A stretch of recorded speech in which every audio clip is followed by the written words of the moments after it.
BSc agriculture 4th semester crop production technology rabi crop. आज का section wheat है।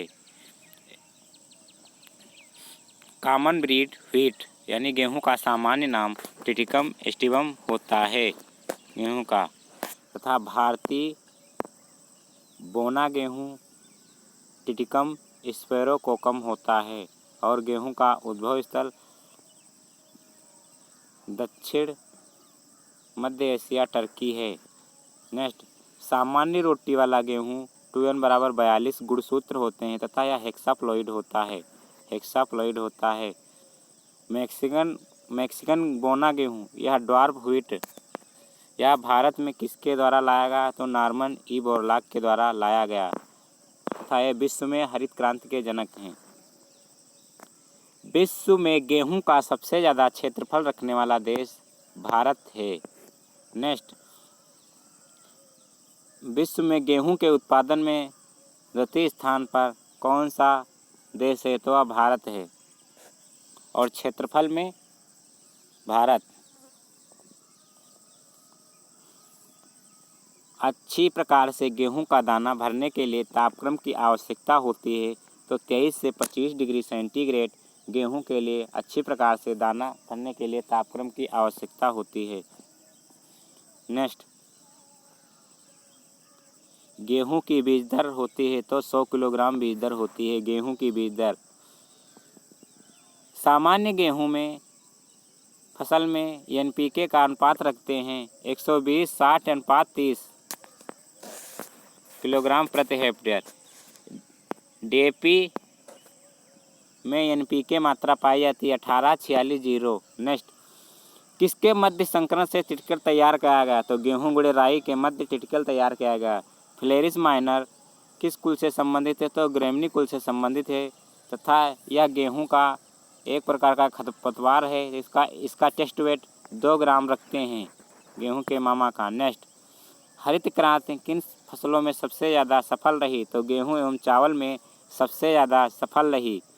गेहूं में प्रथम सिंचाई किस अवस्था में देना चाहिए तो CRI अवस्था में देना चाहिए, 21 से 25 डेज पर देना चाहिए।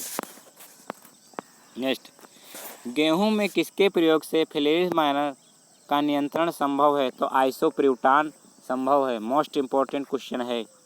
फ्लेरिस माइनर के 100 बीजों का भार होता है तो 2 ग्राम होता है, तुमको बता चुके हैं अभी।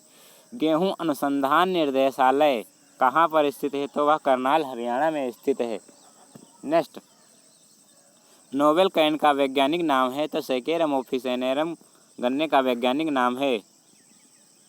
नेक्स्ट, सेकेरम ऑफिसिनेरम का उद्भव स्थल तो न्यू गिनी है। न्यू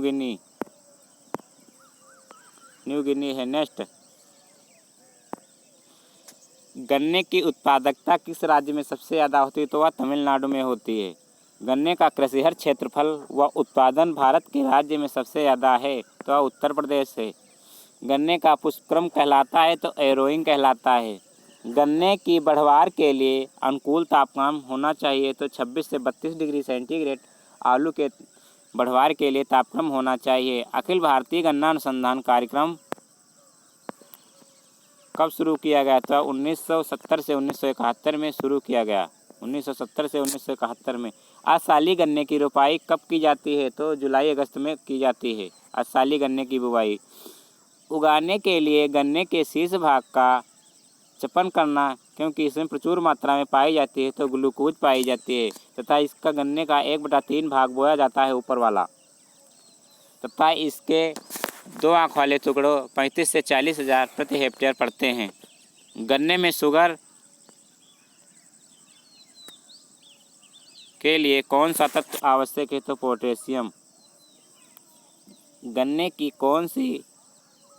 की वृद्धि की कौन सी अवस्था सिंचाई के लिए सबसे ज़्यादा क्रांतिक अवस्था मानी जाती है तो फॉर्मेटिव स्टेज।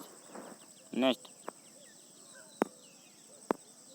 गन्ने की रोपाई के कितने माह तक गन्ने की फसल में खरपतवार की स्पर्धा बनी रहती है तो वह 4 मंथ बनी रहती है।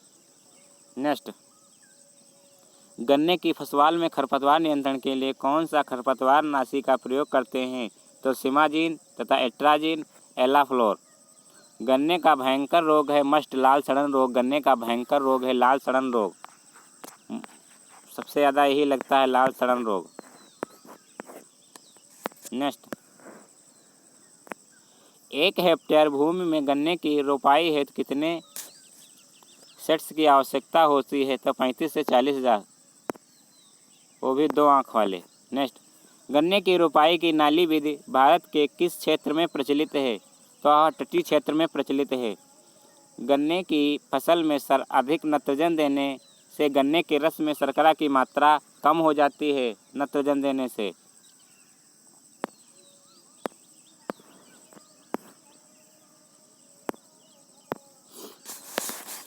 एपिकैनिया मेलोनोलिका किसके खिलाफ परजीवी के रूप में प्रयोग किया जाता है? तो शुगर केन पायरिला, गन्ने के पायरिला के लिए प्रयोग किया जाता है एपिकोनिया। नेक्स्ट, बीजोपचार हेतु निम्न रसायनों जैव उर्वरकों को किस बढ़ते हुए क्रम में प्रयोग करना चाहिए? कवकनाशी, कीटनाशी एवं राइजोबियम फायर। नेक्स्ट, गेहूं में कल्ले फुटान के लिए अनुकूलतम तापमान होना चाहिए? तो 16 से 20 डिग्री सेंटीग्रेड गेहूं के लिए कल्ले फूटने समय होना चाहिए। नेक्स्ट, 1 हेक्टेयर के क्षेत्र में वास्तविक आलू की बीज दर होती है? तो 100 किलोग्राम। एक क्वेश्चन डाउट है, कमेंट में करके तुरंत बताएं। भारत का कौन सा राज्य सरसों के उत्पादन में अग्रणी है? तो वह राजस्थान है। रेपीसेड एवं मस्टर्ड का बीज कहलाता है सिल्कुआ कहलाता है। Very very most important question है। आलू किसका रूपांतरण है? तो वह तने का है। चने का हानिकारक कीट है फली छेदक हेलिकोवर्पा आर्मीजेरा द्वारा होता है। नेक्स्ट, सूरजमुखी का पौधा किस पोषक तत्व का सूचकांक के रूप में प्रयोग किया जाता है? तो वह बोरान के रूप में प्रयोग किया जाता है। नेक्स्ट, कुसुम में शीर्ष भाग हटाने का मुख्य उद्देश्य शाखाओं को फूलों को बढ़ावा देना। शीर्ष भाग को हटाना यानी फूलों की शाखाओं को बढ़ावा देना। एवरीग्राम रोयलेटन शब्द किसने दिया? Doctor MS. स्वामीनाथन ने। चने में निपिंग से क्या तात्पर्य है? अधिक शाखाएं प्रोत्साहित होगी तथा ये 30 से 35 डेज पर किया जाता है। 40 डेज पर, 35 से 40 डेज पर, 35 से 40 डेज पर एक की जाती है निपिंग। जो कि किस्म जो भूसा रहित है तो वह डोलमा है, भूसा रहित है। नेक्स्ट, गेहूं में क्राउन रूट्स प्रकट होती है मृदा सतह से नीचे किंड बीज के ऊपर। नेक्स्ट, चने की अवरोधी किस्म है, किस्म के प्रति रोधिता रखती है तो विल्ट। हृदय रोगियों के लिए कौन सा वनस्पतिक तेल लाभकारी होता है? तो वह सूरजमुखी का तेल, कुसुम का तेल या सूरजमुखी का तेल। सरसों के तेल में तीखापन किसके कारण होता है? तो ग्लूकोसिनोलेट्स के कारण तीखापन होता है। नेक्स्ट, गेहूं के गुड़युक्त ब्रेड बनाने के लिए कौन सा पदार्थ जिम्मेदार है? तो ग्लूटेन जिम्मेदार है। नेक्स्ट, जो कि सूत्रकृमि के लिए प्रतिरोधी किस्म है? तो राजकिरण RD 387। गेहूं में किस तत्व की पूर्ति करने पर अच्छी रहती है? तो बोरान की पूर्ति करने पर अच्छी रहती है। नेक्स्ट, कैनोला का संबंध है? तो वह सरसों से कैनोला का संबंध है। गन्ने में अंधी गुड़ाई का तात्पर्य है अंकुरण से पहले। नेक्स्ट, चिप्सोना एक प्रजाति है तो वह आलू की है।